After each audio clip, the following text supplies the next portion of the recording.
The blue sky over Chicago turned black as massive shadows fell across the city. Giant ships, each the size of a small town, moved into position above major cities around the world. Humans stopped and stared upward, frozen in shock and awe. It was June 15, 2079. Humanity had just started to build its first colonies beyond our solar system. The day had begun like any other. But by noon, everything changed forever. Captain Heather Mills stood at the window of the Lunar Command Center, her coffee mug slipping from her fingers and shattering on the floor. The radar systems had given no warning, no signals, no approach vectors. The alien ships had simply appeared. "How many?" she asked, her voice steady despite the fear gripping her chest. Lieutenant Frank Davis looked up from his console, his face pale. "Over 200 ships, Captain. They're positioning themselves above every major city on Earth." "Try to make contact," ordered Mills. "All frequencies, all languages." Before Davis could reply, every screen in the command center flickered. A face appeared. At least they thought it was a face.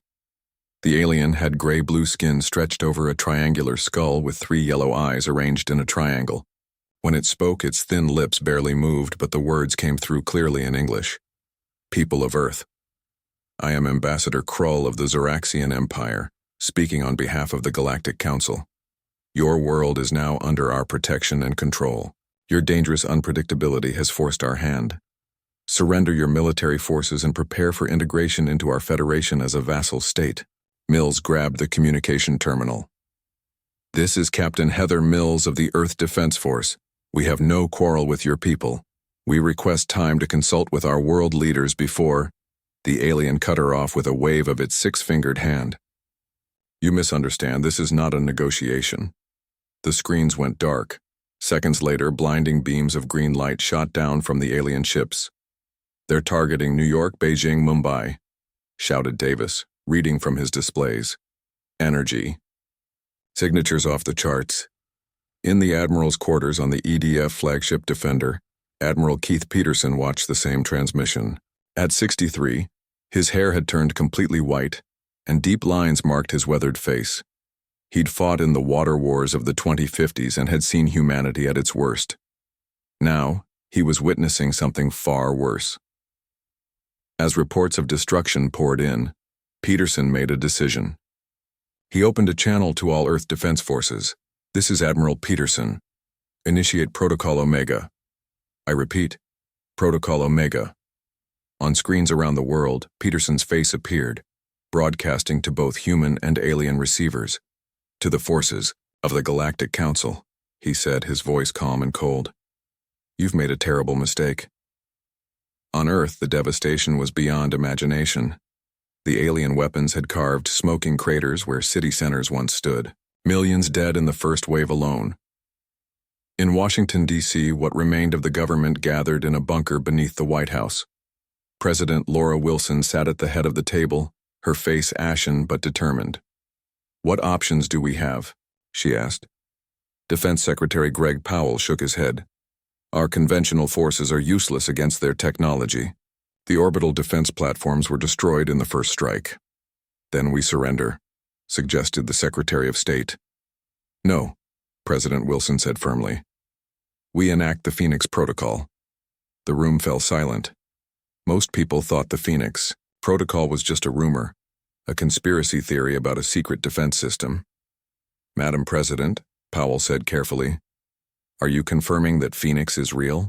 "Call Dr. Alan Freeman at the Mariana facility," was her only reply. 5 miles beneath the Pacific Ocean in a research lab carved into the bedrock below the Mariana Trench, Dr. Alan Freeman received the Presidential Authorization Code. The scientist removed his glasses and wiped them nervously on his lab coat. "I never thought we'd have to use it," he said to his assistant, Dr. Wendy Clark. "God help us all." He placed his palm on a scanner, and a hidden door slid open, revealing a massive chamber. Inside was technology that looked nothing like human design. Sleek, almost organic in appearance. 25 years ago, Freeman explained to the small team gathered around him. A scout ship crashed in the Arizona desert. We recovered it before anyone knew what happened. Everything we've learned, everything we've built, has been in preparation for this day. Above them, the alien forces believed they had achieved victory. The Earth's meager defense fleet scattered, apparently in disarray. The Galactic Council ships moved into holding patterns, preparing for the occupation phase.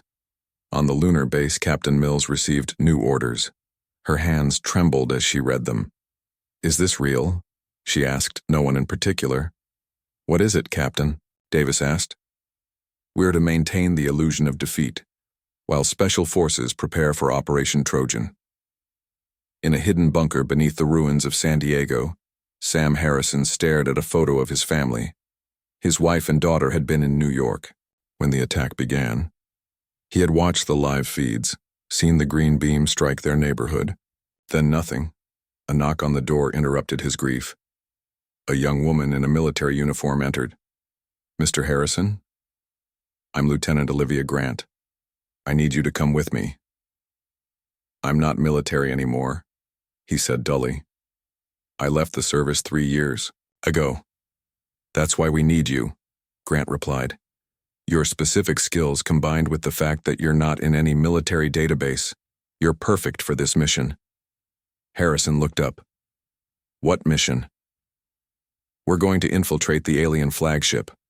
12 hours after the initial attack, a small stealth craft lifted off from a hidden base in the Nevada desert. Its hull was coated with materials that absorbed radar and other detection systems. Inside, Harrison and Grant checked their equipment, including weapons that didn't look like anything manufactured on Earth. "This is alien tech," Harrison said, examining a pistol-like device. Grant nodded. "Reverse engineered from the crash site. It disrupts their neural systems. Non-lethal, but effective." "And you expect me to believe we've had this technology for decades and kept it secret?" Harrison asked skeptically. "After today, would you rather we had announced it to the world and potentially to anyone watching from space?" Grant countered. Their craft approached the massive alien flagship undetected, attaching to its hull near what intelligence suggested was an access port. "Remember," Grant whispered as they prepared to cut through, "we need to reach their central command and plant the quantum link device. That will give Dr. Freeman direct access to their systems." Harrison nodded grimly. "And then what?" "Then," Grant said, "we show them exactly why they shouldn't have attacked Earth." As Harrison and Grant successfully breached the alien vessel back in the Mariana facility, Dr. Freeman typed a series of commands into his console. On screens around him, dots of light began to appear all across the solar system. Hidden weapons platforms, stealth satellites, and automated factories that had been preparing in secret for decades. "Activate Project Phoenix," Freeman said, his voice heavy with the weight of what was to come. "May God forgive us for what we're about to do. The aliens never saw it coming." Commander Grace Bennett sat in her control chair deep inside Europa's ice crust. For 15 years, this base had remained completely hidden from Earth's own space monitoring systems. The existence of Base Artemis was known to fewer than 50 people across the solar system. "Status report," Bennett said, her voice echoing in the dimly lit command center. Lieutenant Paul Martinez looked up from his station. "All systems are online, Commander. We're receiving the Phoenix activation code from Earth." Bennett took a deep breath. "Begin the Lazarus Protocol." Throughout the solar system, what appeared to be ordinary space debris suddenly came to life. Hundreds of objects, old satellites, rocket stages, and apparent chunks of space junk powered up hidden systems. They were, in fact, advanced weapons platforms disguised as trash, placed in strategic orbits over the past 2 decades. On the asteroid Ceres, another hidden facility activated. Major Dustin Campbell watched as robotic assembly lines began producing combat drones at an astonishing rate. Within hours, thousands of small, deadly machines would be ready for deployment. "Send the communication to Admiral Peterson," Campbell ordered. "The hive is awakening." Aboard the alien flagship, Sam Harrison and Olivia Grant moved silently through the curved corridors. The interior of the ship was unlike anything they had expected. Organic-looking walls that pulsed with soft, blue light, air that smelled like cinnamon and ozone. "This way," Grant whispered, consulting a small device that mapped the ship's energy flows.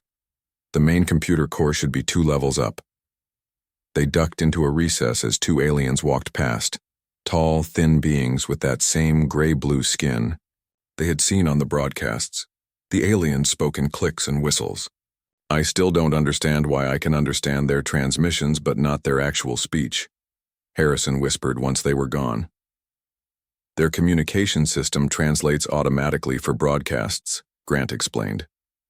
Dr. Freeman theorized they use technology rather than learn languages. They reached a transport tube and stepped inside.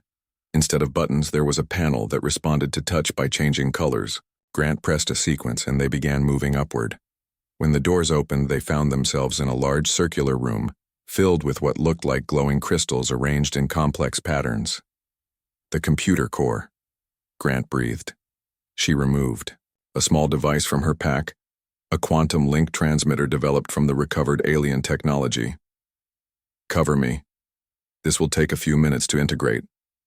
As Grant worked, Harrison kept watch at the entrance.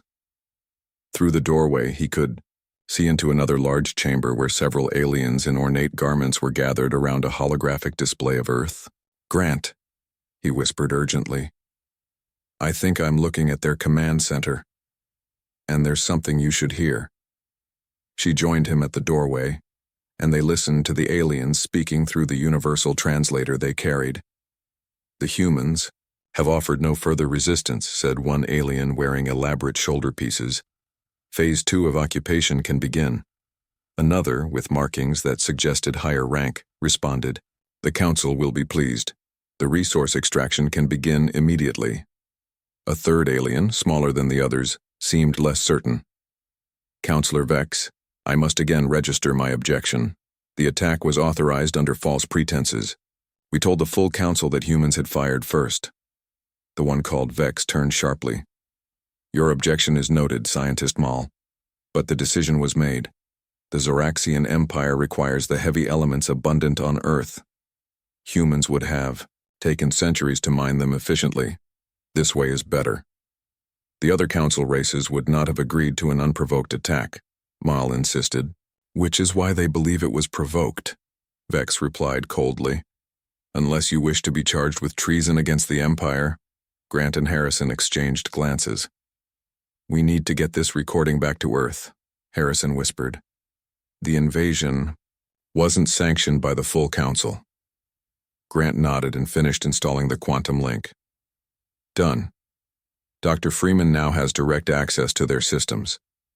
Back on Earth, in the Mariana facility, Dr. Freeman's eyes widened as alien data began streaming across his screens. It's working, he told President Wilson over a secure channel. We're in their network. And there's something else. The attack wasn't fully authorized by their Galactic Council. It was primarily a Zoraxian operation. Can that help us? The President asked. Maybe diplomatically later. But first we need to show them why attacking Earth was a mistake, Freeman replied. He turned to his team. Release the nanites. In orbital platforms around Earth, tiny compartments opened, releasing clouds of microscopic machines. To the naked eye, they looked like silver mist dispersing into space. Each nanite was smaller than a human cell but contained advanced programming. They were designed to target specific alien materials and biological signatures, breaking them down molecule by molecule while leaving human technology untouched. In the South Pacific, the water churned as a massive underwater structure rose to the surface. It was the carrier USS Defiance, thought destroyed in the initial attack. Colonel Ryan Harris stood on the bridge watching as his crews prepared for battle. Launch the Raven fighters, he ordered. Let's show these aliens what humans can really do. The carrier's bay doors opened, and sleek black aircraft shot into the sky. Unlike conventional jets, these fighters used gravity manipulation technology, allowing them to perform maneuvers that defied normal physics. They accelerated at speeds that would have killed human pilots if not for the inertial dampening systems, another gift from the crashed alien ship. In orbit, the alien vessels detected the approaching fighters too late. The Raven squadrons moved with impossible agility, their pilots executing complex attack patterns. When they fired their weapons, Beams of concentrated energy sliced through alien shields that had been calibrated to stop conventional weapons. "What is happening?" Ambassador Kroll demanded as alerts blared across the flagship's command center. "How are they penetrating our shields?" No one had an answer for him. More alarms sounded as the nanite swarms reached the fleet, beginning their microscopic dismantling of hull materials. Small systems failed first: external sensors, communication arrays, weapon targeting systems. On Europa, Commander Bennett gave the order: launch the Artemis fleet. Hidden hangar doors opened in Europa's icy surface, and ships emerged. Humanity's true defense fleet, built in secret over decades. They were smaller than the alien vessels but incorporated hybridized technology and were piloted by crews specifically trained for space combat. In the hidden facility on Venus, another surprise awaited. The planet's dense cloud cover had concealed massive construction projects. General Victor Martinez watched from his command post as thousands of railguns emerged from hiding places in the Venusian mountains. "Target their support ships," Martinez ordered. "Fire when ready." The railguns charged, then released projectiles at near light speeds. In space, the kinetic energy weapons tore through the unprepared alien ships with devastating effect. On Earth, Dr. Diane Powell activated the quantum entanglement communication network from her base in Antarctica. This allowed instantaneous coordination between all human forces, regardless of distance, without using detectable signals that aliens could intercept. "All units," came Admiral Peterson's voice through the quantum link. "Operation Counterattack is now in effect. Show no mercy." As the hidden elements of humanity's defense forces revealed themselves one by one, the alien invaders found themselves surrounded, outmaneuvered, and facing weapons they had never encountered before. In the Lunar Command Center, Captain Heather Mills allowed herself a grim smile as she watched the tactical displays. The aliens had thought they were attacking a vulnerable, primitive species. Now they were learning the truth. Humanity had been preparing for this day for generations. And the real fight was just beginning. Ambassador Kroll stared at the display screen in disbelief. What had begun as a simple conquest was turning into a disaster. All around the flagship, Zoraxian vessels were being torn apart by weapons that shouldn't exist. Not on Earth. Not from these primitives. "Impossible," he whispered. Their technological level was assessed at barely post-nuclear. They shouldn't have quantum shielding or antimatter weapons. His aide, a junior diplomat named Vril, looked equally shocked. "Sir, we've lost contact with the entire Southern Fleet. The human nanite weapons are spreading throughout our ships." Kroll slammed his three-fingered hand on the console. "Send the distress signal to the Council. We need reinforcements." "Communications are down," Vril reported. "We are detecting unusual energy readings from Earth's moon." On the lunar surface, Captain Heather Mills supervised the activation of humanity's most closely guarded secret. The dark side of the moon had hidden more than just scientific outposts. Massive dishes, disguised as impact craters, now rotated to face the alien fleet. "Lunar Array is online," announced Lieutenant Davis. "Ready to fire on your command." Mills activated her communication link. "Admiral Peterson, Lunar Array is hot. Awaiting your orders." Peterson's voice came through the quantum link. "Captain, Mills, you are cleared to fire. Target their command vessels first." Mills took a deep breath. This weapon had never been used in combat before. "Firing in 3, 2, 1. The dishes pulsed with blue-white energy. There was no visible beam, no dramatic light show. The weapon operated on principles that manipulated space itself, creating micro-singularities that appeared inside targeted vessels, tearing them apart from within. In orbit, 5 Zoraxian cruisers simply collapsed, crushed by forces they couldn't detect or defend against. The alien commanders had no idea what was happening, only that their ships were being destroyed by something invisible and unstoppable. Inside the flagship, Sam Harrison and Olivia Grant had made their way to the main engineering section. With Dr. Freeman guiding them through their earpieces, they prepared to sabotage the vessel's propulsion system. "Place the device on the central crystal column," Freeman instructed. "That should be their quantum resonance drive." Grant carefully attached a small black box to the pulsing crystal structure. Device planted, setting timer for 10 minutes. That should be enough time for us to reach the escape pod, Harrison said. He looked at his wrist display. But we have company coming. 3 Zoraxian security officers were approaching their position. Harrison readied his weapon, but Grant put a hand on his arm. Wait, she said, pulling out a different device. Let's try this first. She activated the small sphere, which emitted a high-pitched tone. The approaching aliens stopped suddenly, clutching their heads before collapsing to the floor. Neural disruptor, Grant explained, specifically calibrated to Zoraxian brain patterns. Harrison nodded appreciatively. Remind me never to make you angry. They made their way toward the escape pods, passing more unconscious aliens. The ship's alarms were blaring now, and the few conscious crew members were too busy trying to save their vessel to notice the human infiltrators. On Earth, resistance, forces led by former police officer Natalie Cooper, coordinated attacks against alien ground troops. The invaders had established control points in major cities, but they weren't prepared for what came next. Cooper's team in Chicago moved through the ruins of downtown, placing small devices on abandoned cars and buildings. From her command post, in a subway tunnel, she gave the signal, "Light them up." The devices activated, sending out electromagnetic pulses that fried the aliens' communication systems and personal shields. Without their technological advantages, the Zoraxian ground forces suddenly found themselves vulnerable to human weapons. Similar scenes played out in cities around the world. Alien troops that had landed expecting little resistance found themselves ambushed by well-organized human fighters using tactics specifically designed to counter their equipment and formations.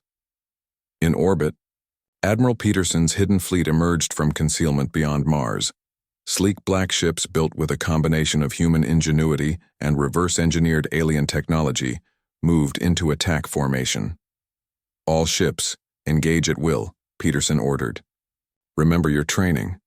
Their shields are tuned to energy weapons, so use kinetic rounds first to weaken them, then follow with antimatter torpedoes.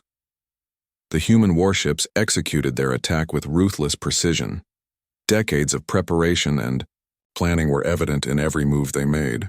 The alien forces, still reeling from the unexpected resistance, found themselves outmaneuvered and outgunned. On Venus, General Martinez watched with grim satisfaction as the railgun networks continued to fire. Each projectile was aimed precisely, at weak points in alien ship designs, knowledge gained from studying the crashed scout ship all those years ago. "Sir," his aide reported, "the Prometheus array is ready." Martinez nodded. "Tell Dr. Freeman he may proceed." In orbit around Mercury, massive mirror arrays that the aliens had dismissed as primitive solar collectors suddenly rotated in unison. They focused the intense solar radiation into coherent beams, directing the energy toward the largest Zoraxian vessels. The heat and radiation overwhelmed the alien shields, which had been designed to deflect energy weapons, not concentrated solar power. Ship hulls glowed red, then white, before finally rupturing. In the Mariana facility, Dr. Freeman watched the battle unfold on his monitors.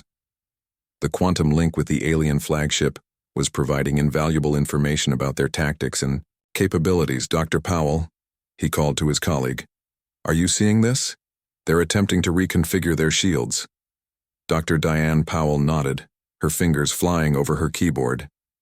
"I'm already adjusting our weapons frequencies. They won't adapt fast enough." President Wilson joined them in the command center, watching the battle with a solemn expression. "How many have we lost?" "Too many," Freeman answered honestly. "The initial attack killed millions, but we're preventing what would have been the complete extinction of our species." "And the countermeasures?" she asked. "Working better than expected," Powell replied. "The nanites are spreading through their fleet. The lunar array has destroyed their command vessels, and the infiltration team has successfully sabotaged their flagship." On that flagship, Ambassador Krull finally understood the magnitude of his error. As system after system failed, as his mighty fleet was methodically destroyed, he realized that the humans had not just been lucky or resourceful. They had been waiting, preparing, for decades. Why? He asked the empty command center, his crew, having abandoned their posts. Why did they hide their true capabilities?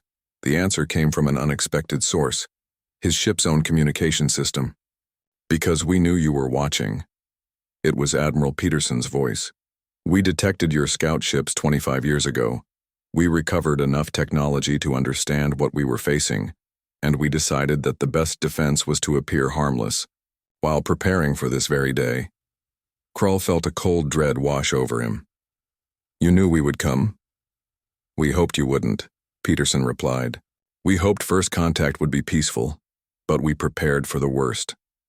And today you're learning what happens when you threaten humanity. Sam Harrison and Olivia Grant reached the escape pod just as the flagship began to shake violently. The sabotage device had triggered a cascade failure in the ship's propulsion system. Let's go home, Harrison said as they launched away from the dying vessel. Behind them, the Zoraxian flagship, pride of their invasion force, exploded in a brilliant flash of light, a clear signal to any watching that humanity's counterattack was not just successful but devastatingly effective. On Earth and across the solar system, humans looked up at the night sky and saw the flashes of battle. For the first time since the invasion began, they allowed themselves to hope. The counterattack wasn't just working. It was changing the course of human history forever.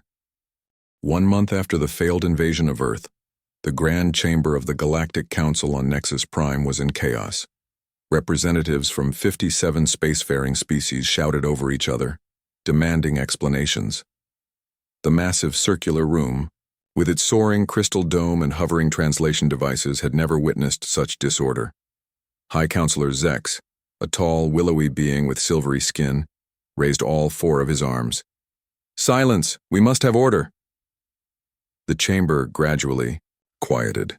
Zex turned to the Zoraxian delegation, now led by a nervous-looking official named Krell, who had replaced the disgraced Ambassador Krull.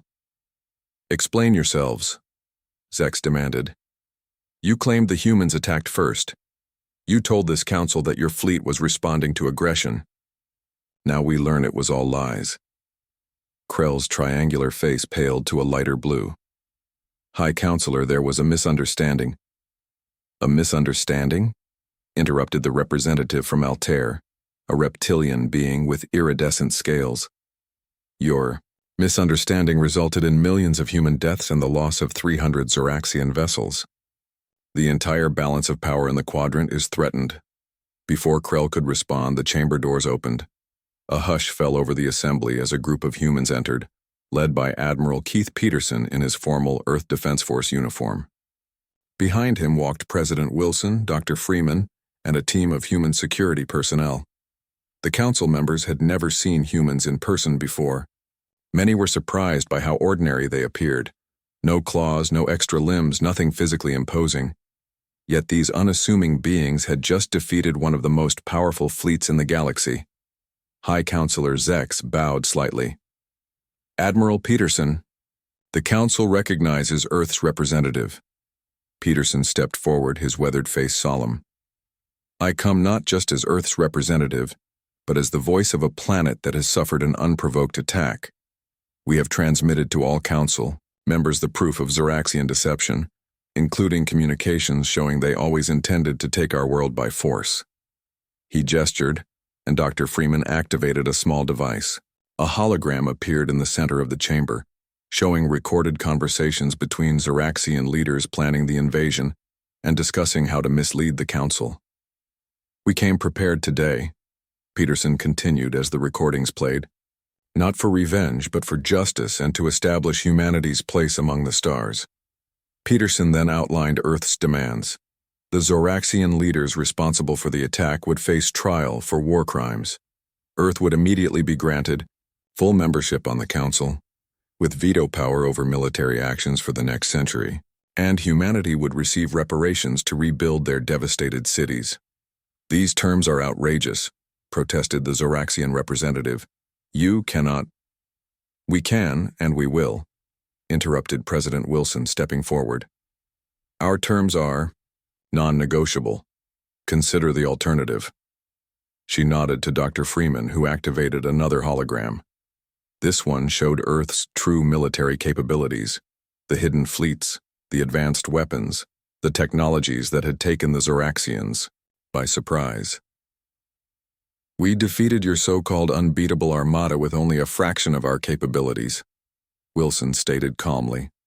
"We could have destroyed every Zoraxian ship and colony in this sector. Instead, we chose restraint." The council chamber was silent as the implications sank in. The humans could have done far worse than merely defeat the invasion force. Immediately, Councillor Zex conferred briefly with other senior members before speaking. "The council accepts Earth's terms. The Zoraxian leadership will stand trial. Earth is granted immediate full membership and the protections requested." He turned to face the human delegation directly, and on behalf of the civilized species of this galaxy, I offer our sincere apologies for what you have endured. 3 years later, Earth had changed dramatically. The devastation of the initial attack had been largely repaired, with cities rebuilt using advanced technologies. In New York, gleaming towers of a design that blended human aesthetics with alien materials stood where ruins had once been. Dr. Diane Powell supervised the deployment of medical nanites in a Chicago hospital. The microscopic machines, originally developed as weapons, had been repurposed to heal injuries and cure diseases that had once been fatal. "The patient in room 305 is ready for treatment," a nurse informed her. Powell nodded. "Administer the standard dose. She should see improvement within hours." Across the solar system, humanity's expansion had accelerated beyond all expectations. The Mars colony had grown from a small research outpost to a thriving city of 50,000 people. Mining operations on the asteroid belt provided rare materials that powered Earth's new industries. In orbit above Earth, Sam Harrison stood at the viewport of the newly commissioned EDF Defender II, watching a Zoraxian diplomatic vessel approach. As head of the new Earth Intelligence Service, he was responsible for ensuring that such visits remained peaceful. Olivia Grant, now his wife and deputy director, joined him at the window. "Hard to believe it's been 3 years," she said. Harrison nodded. "Sometimes I still wake up thinking we're at war." "In a way, we won more than just the battle," Grant replied. "We won respect." On Nexus Prime, Admiral Peterson had established himself as a formidable presence on the Galactic Council. Today, he addressed the assembled representatives about a proposal to establish a new set of laws governing first contact situations. "The attack on Earth must never be repeated against any emerging civilization," he declared. "We propose the Peterson Protocols, which would require peaceful first contact and prohibit any military action against pre-FTL species." The measure passed unanimously. Many council races had been horrified to learn of the Zoraxian deception and were eager to establish safeguards against similar incidents. Back on Earth, in the rebuilt White House, President Wilson met with the first students selected for the Galactic Exchange Program. 20 young people would travel to various worlds to learn from alien cultures, while representatives from other species would study on Earth. Among them was a young Zoraxian named Mayal, the son of the scientist who had objected to the invasion. He approached the president nervously. "Madam President, I wish to thank you for this opportunity," he said in careful English. "My people have much to atone for." Wilson smiled kindly. "You're not responsible for your leader's actions, Mal. We look forward, not back. That's how humanity has always survived." In the 5 years since the invasion, Earth had established 12 thriving colonies on distant worlds. Human ships were now a common sight throughout the galaxy, always distinctive with their sleek designs and the phoenix emblem that symbolized Earth's rise from the ashes of near destruction. At the new Galactic Academy on Mars, Professor Jack Williams welcomed the first integrated class of human and alien students. The massive dome of the academy overlooked the red Martian landscape, now dotted with green areas where terraforming had begun. "Welcome to History of First Contacts," Williams began. "Today we'll be discussing the Earth-Zoraxian War and its aftermath." He activated a holographic display showing images from the conflict. "The most important lesson from this event wasn't about weapons or technology," he told the class. "It was about perception and preparation. The Zeraxians saw what they expected to see, a vulnerable planet ripe for conquest. They never questioned why a species smart enough to begin interstellar travel would appear so defenseless. A human student raised her hand. Professor, was it ethical to hide our true capabilities for so long? William smiled. An excellent question. Some argue that transparency might have prevented the attack. Others maintain that our apparent vulnerability was actually a test. Any species that chose to attack rather than communicate peacefully revealed their true nature. A Zeraxian student spoke up, the first of his kind to attend the academy. My people learned a painful lesson about judging others based on appearances. Williams nodded. Indeed, and the galaxy learned something about humanity that day. We are not easily conquered, and we are not to be underestimated. But more importantly, when given the choice between vengeance and justice, we chose the latter. He looked out at the faces before him, human, Zeraxian, and a dozen other species, all studying together. The war was never just about survival, Williams concluded. It was about what kind of presence humanity would become in the galactic community. Our ruthless efficiency in battle was matched only by our measured restraint in victory. And that, students, is why the counterattack that stunned the Galactic Council ultimately led to the most peaceful era in its history.